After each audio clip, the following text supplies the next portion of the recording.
மரியாதைக்குரிய மௌலானா மௌலவி அல் ஹாஃபில் அல் ஹாஜ் எம்ஹெச் அப்துல் முஜீப் பாக்கவி ஹதரத் அவர்கள் வாழ்த்துரை வழங்குவார்கள்.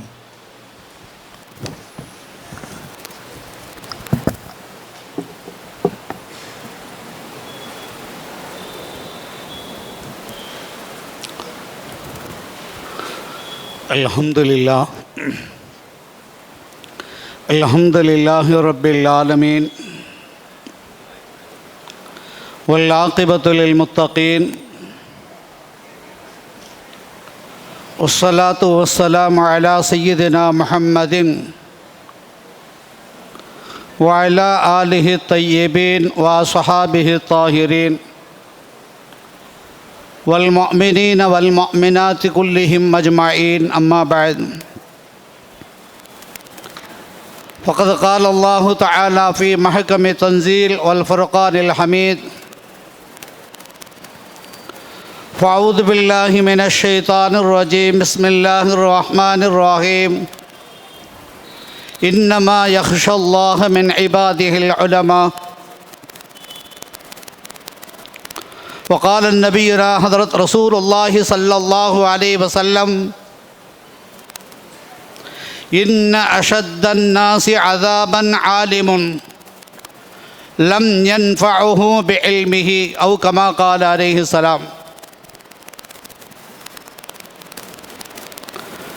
அருள் அன்பு பண்பில் அளவற்ற வந்தன் திருநாமம் போற்றி தொடங்குகிறேன். அல்லாஹ் சலாத் என்னும் கருணையும் சலாம் என்னும் ஈடேற்றமும் ஈருலகத் தலைவர் நபிகள் பெருமான் முஹம்மது முஸ்தபா ரசூலே கரீம் ஸல்லல்லாஹு அலைஹி வஸல்லம் அன்னவர்கள் மீதும் அன்னவர்களின் வழிதொடர்ந்த அருமை சஹாபா பெருமக்கள், தாபிஈன்கள், தபஅத் தாபிஈன்கள், நாதாக்கள், ஷுஹதாக்கள், ஃபுகஹாக்கள், சாலிஹீன்கள், குத்துபுகள், அக்தாபுகள், நல்லோர்கள், இங்கே வீட்டிருக்கிற நம் அனைவர்கள் மீதும் அல்லாஹுவின் அளவில்லாத அளப்பெரும் அருள் எந்த குறையும் இல்லாமல் என்றென்றும் நிறைவாக உண்டாகட்டுமாக. ஆமீன் ஆமீன் யா ரப்பல் ஆலமீன்.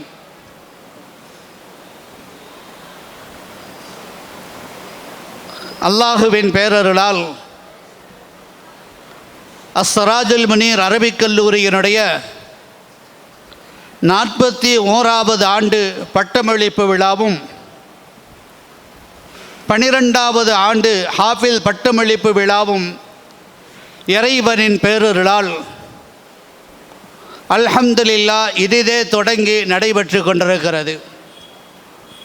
இந்த சிறப்பான இந்த மஜ்லிஸுக்கு தலைமை தாங்கி சீரோடும் சிறப்போடும் நடாத்தி கொண்டிருக்கிற கல்லூரியினுடைய முதல்வர் மௌலானா மௌலவி எம் முஹம்மது அபூபக்கர் சிராஜி ஹசரத் அவர்களே, கிராஅத்தை ஓதிய காரி ரசூல் முஹம்மது தாவூதி ஹசரத் அவர்களே, வரவேற்புரை நிகழ்த்திய மரியாதைக்குரிய தலைவர்,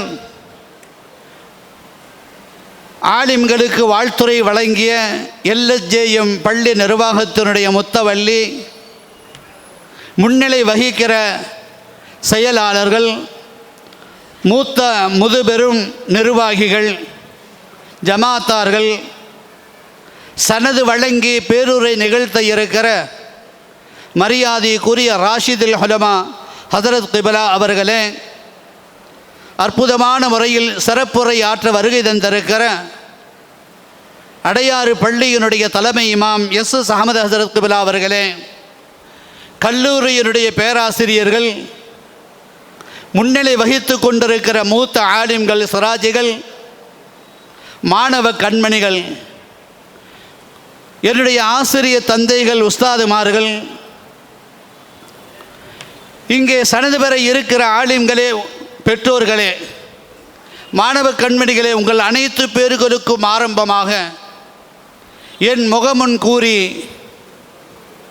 சலாமை கூறி வார்த்தைகளுக்கு வழிவிடுகிறேன்.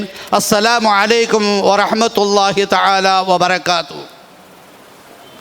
அல்ஹம்துலில்லாஹ், இன்றைக்கு நம்முடைய கல்லூரியிலிருந்து சனது பெற்று வெளியேற இருக்கிற இந்த ஆலிம்களை வெளியனுப்பி வைக்கிற ஒரு அற்புதமான ஒரு நிகழ்ச்சி. சுன்னத்தான ஒரு கோலத்தில் 7 ஆண்டுகள் ஆசான்களுக்கு முன்னால் மண்டியிட்டு அமர்ந்து நல்லொழுக்கத்தோடு அதபுகளையும் கல்வியலையும் கற்று சனது பெற்று வர இருக்கிற ஆலிம்களே, அருள்மறை திருக்குர்ஆன் ஷரீஃபை நெஞ்சத்தில் ஏந்தி சுமந்து ஹாஃபில் என்கிற சனதுகளை பெற இருக்கிற ஹாஃபிதுகளே, உங்களுடைய பெற்றோர்கள் மிகப்பெரிய பாக்கியத்துக்கு சொந்தக்காரர்கள். அவர்கள் நினைத்திருந்தால் இந்த உலக கல்வியிலே ஈடுபடுத்தி இருக்கலாம், அல்லது தொழில் சார்ந்த மற்ற துறைகளில் ஈடுபடுத்தலாம். ஆனால் உங்களுடைய பெற்றோர்கள் நினைத்தது, எங்களுக்கு உலகம் வேண்டாம், உலகத்தினுடைய ஆசாபாசம் வேண்டாம், எந்த செல்வமும் பணம் பதவி எதுவும் தேவையில்லை, எங்கள் பிள்ளை ஓதி ஆலிமாகி சனது பெற்று மார்க்கத்துக்கு தொண்டு செய்கிற பிள்ளையாக வர வேண்டும். நாங்கள் மரணித்து கபரில் அடங்கிவிட்டாலும் எங்கள் பிள்ளை எங்களுக்கு துஆ செய்ய வேண்டும் என்று நினைத்தார்களே, அந்த பெற்றோர்கள் வாழ்த்துக்கு உரியவர்கள், அவர்களை வாழ்த்த வேண்டும். அருமையானவர்களே, இங்கு சனது கொடுத்து அனுப்புகிற நிகழ்ச்சி அல்ல இது. இந்த ஆலிம்களுக்கு உண்டான வாழ்க்கை பாடத்தை இனிமேல் தான் இவர்கள் கற்க இருக்கிறார்கள். இதே அஸ்ராஜுல் முனீர் அரபிக் கல்லூரியில் நான் ஓதிக்கொண்டிருக்கிற காலகட்டத்தில் ஒவ்வொரு ஆண்டும் பெங்களூரிலிருந்து வருகை தருகிற அபு சஊத் ஹசரத் அவர்கள் இதே சிராஜுல் முனீருடைய பட்டமளிப்பு விழாவில் ஆலிம்களுக்கு சொல்லி சனதுகளை கொடுப்பார்கள். என்ன வார்த்தை சொல்வார்கள் தெரியுமா? ஆலிம்களே, நீங்கள் சனதுகளை பெறுகிறீர்கள், எல்லாம் கற்றுவிட்டோம் என்று எண்ணிவிடாதீர்கள், அனைத்தையும் தெரிந்துவிட்டோம், புத்தகத்தை கரைத்து குடித்தோம் என்று எண்ணாதீர்கள். அவர்கள் சொல்வார்கள், கல்வியின் தொடக்கம், கல்வி பயணம் உங்களுக்கு இனிமேல் தான் தொடக்கம் என்று சொல்லுவார்கள். அதே போன்று 7 ஆண்டுகள் கல்வி கற்ற உங்களுக்கு இந்த ஆலிம்கள் உங்களுக்கு சொல்லுகிற வாழ்த்துக்கள், அவர்கள் செய்கிற துஆக்கள், இனிமேல் தான் நிறைய பாடங்களை கற்க வேண்டியது இருக்கு. இந்த மதரசா எங்கிருந்து தொடங்கியது? இந்த அரபிக் கல்லூரிகள் எங்கிருந்து தொடங்கியது? நிறைய பேர்கள் அவர்களின் உள்ளத்திலிருந்து வருகிற கேள்வி கணைகள் என்ன தெரியுமா? அரபிக் கல்லூரியும் இந்த மதரசாக்களும் இந்த சமுதாயத்துக்கு என்ன செய்து விட்டது என்று கேட்கிறார்கள். அரபிக் கல்லூரியினால் என்ன பயன், இந்த மதரசாக்களினால் என்ன பயன் என்று கேட்கிறார்கள். அருமை நாயகம் ரசூலுல்லாஹி ஸல்லல்லாஹு அலைஹி வஸல்லம் அவர்கள் 1400 ஆண்டுகளுக்கு முன்னால் மதீனாவில் மஸ்ஜிது நபவியில் வைத்து அஸ்ஹாபு சுஃபா என்று சொல்லப்படுகிற அந்த திண்ணை தோழர்களை வைத்து தொடங்கப்பட்ட மதரசா, அந்த அரபிக் கல்லூரி தான் தொடக்கம். இன்று வரை அல்ல, இன்ஷா அல்லாஹ் கியாமத்துடைய நாள் வரைக்கும், இறுதி நாள் வரைக்கும் அந்த சேவை தொடர்ந்து பணியாற்றுகிறது. ஒரு தலைவர் நபி ஸல்லல்லாஹு அலைஹி வஸல்லம் அன்னவர்களின் வாயிலிருந்து வந்த உதித்த வார்த்தைகள் எத்தனை ஆண்டுகள். ஒரு தலைவரின் புகழை சொல்லுவதாக இருந்தால் ஒரு 4 தலைமுறை சொல்லலாம். நான் என் பரம்பரையை சொல்கிறதா இருந்தா, நீங்கள் உங்கள் பாரம்பரியத்தை சொல்கிறதா இருந்தால் தந்தை பேர் தெரியும், தந்தை உடைய தந்தை, ஒரு 3-4 சந்ததிகளை தலைமுறையை மாத்திரம் சொல்ல முடியும். ஒரு 1400 வருடங்களை கடந்தும் மண்டியிட்டு அரபிக் கல்லூரிகளே நாயகத்தின் வாயிலிருந்து உதித்த அந்த வார்த்தைகளை இன்றைக்கு மக்களின் சமூகத்தில் சொல்லப்படுகிறது சொன்னால், அன்றைக்கு தொடங்கிய மதரசா இன்று வரை. மதரசாவில் இன்னொரு நோக்கங்களும் உண்டு. காலங்கள் செல்ல செல்ல காலத்தினுடைய கோலம் என்று சொல்லலாம், நவீன மாற்றங்கள் என்று கூட சொல்லலாம். நிறைய ஊர்களில் நிஜாமியா சில்சிலா என்கிற 7 ஆண்டு பாடத்திட்டத்தை குறைத்து மாணவர்கள் அரபிக் கல்லூரிக்கு அதிகமாக வர வேண்டும் என்கிற ஆசைகளிலே அவர்கள் செய்கிற வேலை என்ன தெரியுமா? 7 ஆண்டுகள் எதற்கு படிக்க வேண்டும்? மந்திக்குகள் எதற்கு? முஹத்தஸருல் மஆனி, இந்த தர்க்க சாஸ்திரம், இலக்கியங்கள், இதுவெல்லாம் எதற்கு? ஃபல்சஃபா தேவையில்லை. எல்லாம் எடுத்துவிட்டு சுருக்கமாக 5 ஆண்டு பாடத்திட்டத்துக்கு வருகிறார்கள். அதை அடுத்து இன்னும் குறைக்க முயற்சிக்கிறார்கள். அங்கே நடைமுறைப்படுத்தப்படுகிற அந்த மதரசாக்களை நான் குறை சொல்லவில்லை, போதிக்கப்படுகிற முறையை நான் குறை சொல்லவில்லை. 7 ஆண்டுகள் பயின்றாலும் கல்விகளை கற்க முடியாது என்று இருக்கிற ஒரு சூழலில் அதை சுருக்குவதுதான் வேடிக்கை. அதைவிட மிகப்பெரிய வேடிக்கை 5 ஆண்டுகளிலும் 4 ஆண்டுகளிலும், ஏன் 3 ஆண்டுகளில் கூட இன்னும் சில இணையதளங்களில் வருகிற விளம்பரம் என்ன தெரியுமா? மதரசாவுக்கு வர வேண்டாம், வீடுகளிலே உங்கள் ரூமில் உங்கள் கட்டளையில் அமர்ந்து கொண்டு செல்போனில் ஆன்லைனில் வாருங்கள். 1 வருஷ கோர்ஸுங்களாம். இன்னொருத்தர் அறிவிக்கிறான் 6 மாதத்தில் ஆலிம் சனது கொடுக்கிறோம் என்கிறான். எந்த முறையில் கொடுக்கிறார் என்று தெரியவில்லை. சரி, 5 ஆகட்டும் 7 ஆகட்டும், அரை நாட்கள் உலக கல்வி, அரை நாட்கள் மறு உலக கல்வி என்று போதிக்கப்படுகிற அந்த கல்வி முறைகளில் இன்றைக்கு நாம் பார்த்து வருகிறோம்.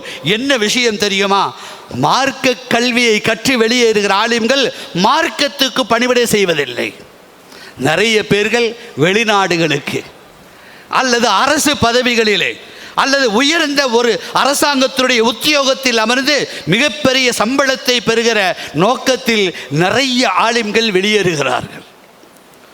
அவர்களுடைய சமுதாய பணியை நான் குறை சொல்லவில்லை.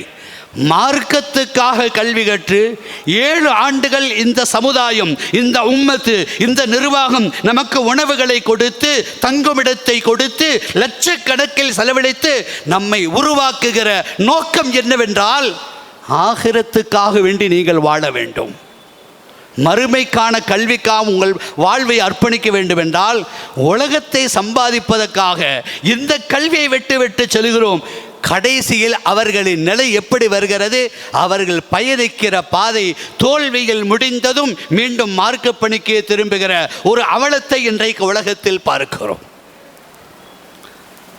கல்லூரிகளிலும் காலேஜுகளிலும் பட்டம் கொடுக்கிறார்கள், அரபிக் கல்லூரியிலும் பட்டம் கொடுக்கிறார்கள். 2க்கும் என்ன வேறுபாடு தெரியுமா? நிறைய வேறுபாடுகள் உண்டு. அங்கே மார்க்குக்கு மதிப்புகள் உண்டு, மார்க்குக்கு மதிப்பெண்கள் போடுகிறார்கள். அதே நேரத்தில் ஒழுக்கம் என்பது அந்த இடத்தில் பார்க்கப்படுவதில்லை. ஆனால் நாங்கள் போதிக்கிற இந்த அரபிக் கல்லூரிகளில் மார்க்கை வைத்து மார்க்கமில்லை, மார்க்கை வைத்து மார்க்கமில்லை, மார்க்கத்தில் இருக்கிற ஒழுக்கம் தான் முதலிடம் என்று சொல்லி ஒழுக்கத்தை ஊட்டுகிறோம். ஒழுக்கத்தை பாசறை அவர்களை வளர்த்து ஒழுக்கத்தின் மறுபிடப்பரமாக மாற்றி அதற்கு பிறகுதான் மார்க்குக்கு 2வது இடத்தையும் கொடுப்போம். எனவேதான் சனது பெற்று வெளியேறுகிற ஆலிம்கள் சமுதாயத்தில் ஒழுக்கமுள்ள சீலர்களாக ஆக வேண்டும் என்பதற்காக வேண்டி அவர்களுக்கு நாம் சனதுகளை கொடுத்து அனுப்புகிற நேரத்தில் நிறைய உபதேசங்களை, அவர்களுக்கு தேவையான விஷயங்களை நாங்கள் சொல்லி அனுப்புகிறோம். நிறைய ஆலிம்கள் அதை பின்பற்ற செய்கிறார். சராஜி என்கிற பட்டம் பெறும் ஆலிம்களே, சராஜி என்கிற பட்டம் பெறுகிற ஆலிம்களே, சராஜி என்பது இல்மினுடைய ஒளி. சராஜி என்பது இல்மினுடைய ஒளி. அஸ்ராஜுல் முனீர் என்கிற இந்த மதரசா இல்மினுடைய ஒரு சூரியன், சூரியன் உதித்த கல்விக்கூடம். இங்கிருந்து பிறந்தீர்கள் என்று, இங்கிருந்து பிறந்தீர்கள் என்று சராஜு என்னும் ஒளி விளக்காய் அலிஃபின் அடக்கமும், அரபி எழுத்துக்களில் முதல் எழுத்து அலிஃபு, அலிஃபின் அடக்கமும், பாவின் பொறுமையும், தாவின் தியாகமும் உங்கள் இதயத்தில் பதிந்த நாள் முதல் குர்ஆன் உங்கள் சுவாசம், திருக்குர்ஆன் ஷரீப் உங்கள் சுவாசம், சுன்னா என்பது உங்கள் பாதை, உம்மத் உங்கள் பாரம். இது கொடுக்கப்படுகிற பட்டம் அல்ல, உங்களுக்கு சமுதாயத்தை தலையில் ஏற்றி வைக்கிற ஒரு விழா என்று சொல்ல வேண்டும். சராஜி என்கிற பெயரே இதற்கு சாட்சி என்று சொல்லலாம். பெயர் சொல்லும் உங்கள் அடையாளம் இருளை சுட்டெரிக்க அல்ல. சராஜி என்கிற பெயர் இருளை சுட்டெரிக்க அல்ல, இருளை விரட்ட எழுகின்ற ஒளி. நீங்கள் மிம்பரில் நின்றால், நீங்கள் மிம்பரில் நின்றால் மொழி மட்டுமல்ல முறை பேச வேண்டும், ஒழுக்கம் பேச வேண்டும். மதரசாவில் நீங்கள் அமர்ந்தால் பாடம் மட்டுமல்ல, பண்பு நீங்கள் கற்பிக்க வேண்டும். அஸ்ஸிராஜுல் முனீரின் பாதை காட்டும் விளக்காக, அஸ்ஸிராஜுல் முனீர் பாதை காட்டும் விளக்காக உலகம் நோக்கி செல்லும் நீங்கள் நபி அவர்களின் வாரிசுகள். நபி அவர்களின் வாரிசுகள் என்றால் நீங்கள் ஒன்றை புரிந்து கொள்ள வேண்டும். நாம் அடிக்கடி கேட்கிற மனனமாகி போன ஒரு நபிமொழி என்ன தெரியுமா? அல் உலமா வரசத்துல் அன்பியா. நபிமார்கள் என்பவர்கள், உலமாக்கள் ஆலிம்கள் என்பவர்கள் நபிமார்களின் வாரிசுகள். வாரிசுகள் என்பதனுடைய பொருள் என்ன தெரியுமா? அவர்கள் விட்டு சென்ற சொத்துக்களுக்கு அல்ல. அவர்கள் இந்த உலகத்தில் திர்ஹம், தீனார், பணம், காசு, சொத்து எதையும் விட்டு செல்லவில்லை. அவர்கள் இந்த உலகத்தில் விட்டு சென்றது கல்வி என்கிற பணி. அந்த பணியை சுமந்து இன்றைக்கு சனதை பெறுகிற ஆலிம்களே, சமுதாயத்துக்கு வெளியில் செல்கிற பொழுது சபுர் என்னும் பொறுமை உங்களிடத்தில் வர வேண்டும். அது மாத்திரமல்ல, அருமைக்குரிய சிராஜிகளே, ஆலிம் பெருமக்களே, நீங்கள் வாழுகிற வாழ்க்கை மற்றவர்களுக்கு பாடமாக அமையப்பெற வேண்டும்.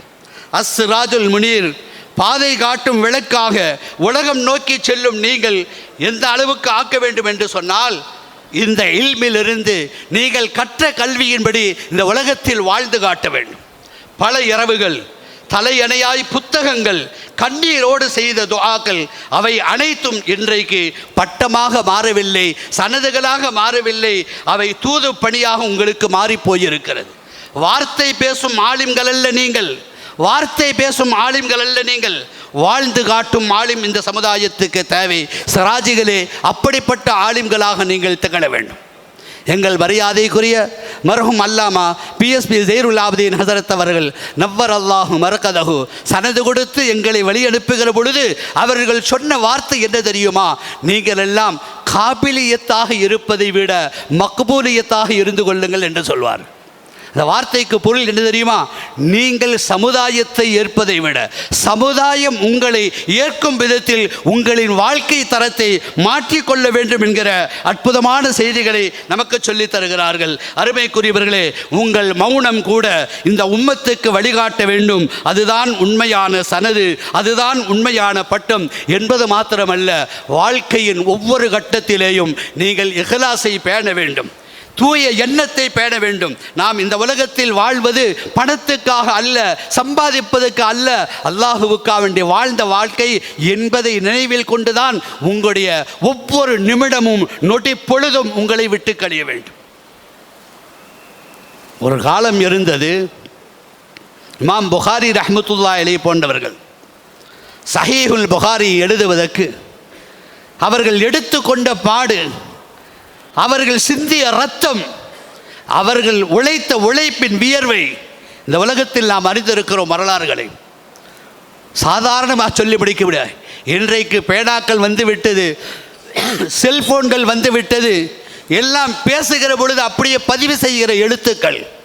ஒரு காலம் பேனாக்கள் கூட இல்லாத காலகட்டம். மரக்கூடுகளில் ஒரு குச்சியை போன்ற மரக்கூடுகள், அதை வைத்து மைங்கன் என்கிற மையை வைத்து கொண்டு தொட்டு தொட்டு எழுதுவார்கள். ஒரு ஹதீஸை எழுதுவதற்கு இமாம் புகாரி எவ்வளவு சிரமப்பட்டிருப்பார். லட்சோப லட்சம் ஹதீஸை இந்த உலகத்துக்கு அர்ப்பணித்த இமாம் புகாரி எவ்வளவு சிரமப்பட்டு அவர்கள் இந்த கிதாபுகளை கோர்வை செய்தார்கள். அந்த கிதாபை எப்படி சொல்வார்கள்? அஸ்ஹல் குத்துபி பாத கிதாபில்லாஹி ஸஹீஹுல் புகாரி. இந்த உலகத்திலே அருள்மறை திருக்குர்ஆன் ஷரீஃபுக்கு அடுத்து இருக்கிற ஒரு வேதம் ஒன்று என்று சொன்னால் அது ஸஹீஹுல் புகாரி என்கிற நபிமொழி கிரந்தத்தை தான் சொல்வார். அந்த ஒரு ஹதீஸை எழுதுவதற்கு இமாம் புகாரி அவர்கள் ஒவ்வொரு ஹதீஸுக்கும் 2 ரக்காத்துகளை தொழுது கொண்டு எழுதுவார்கள்.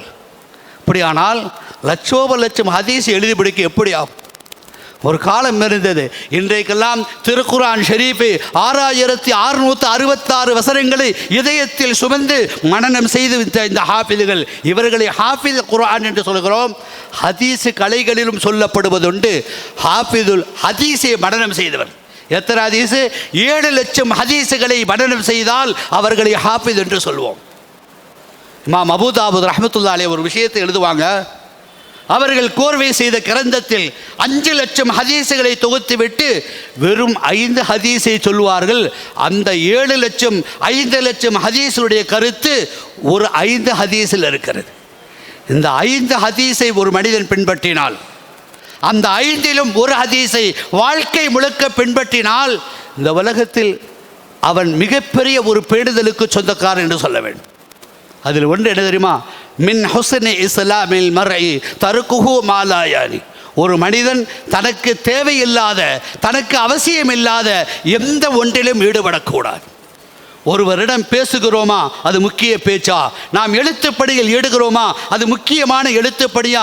நாம் விடுகிற சுவாச காற்று, மூச்சு காற்று, நகருகிற ஒவ்வொரு நொடிகளும் நிமிடங்களும் பயனுள்ளதாக கழிய வேண்டும். ஹாஃபிதுகளே, ஆலிம்களே, உங்களுடைய வாழ்க்கையை அலங்கரித்துக் கொள்ளுங்கள். இமாம் புகாரி ரஹ்மத்துல்லாஹி அலைஹி அவர்கள் எழுதுகிற அந்த கிதாபினுடைய முதல் தொடக்க ஹதீஸ் என்ன தெரியுமா? இன்னமல் அமாலு பின்னிய்யாத். லட்சக்கணக்கான ஹதீஸுகள் இருக்கிற அந்த கிரந்தத்தில் இடம்பெறுகிற செய்திகளில் ஒன்று என்ன தெரியுமா? எல்லா ஹதீஸுகளும் முக்கியமான ஹதீஸ் தான். முதல் ஹதீஸ் தொடக்கம் இன்னமல் அமாலு பின்னிய்யாத். அதே சஹீஹுல் புகாரி அந்த கிரந்தத்தில் இருக்கிற கடைசி ஹதீஸ் நபிமொழி எதுவென்று சொன்னால், ஹஃபீபத்தானி சகீலத்தானி. மீசான் என்கிற தராசில் எடை நெருக்கப்படுகிற கனத்த ஒரு தஸ்பீ திக்ர் ஒன்று என்று சொன்னால் சுப்ஹானல்லாஹி வ பிஹம்தி என்று சொல்லப்படுகிற அந்த நபிமொழி திக்ரோடு ஹதீஸை முடிப்பார்கள். அந்த கிதாபை எழுதுகிற சஹீஹுல் புகாரி இமாம் அவர்களுடைய வரலாற்றை எழுதுகிறார்கள்.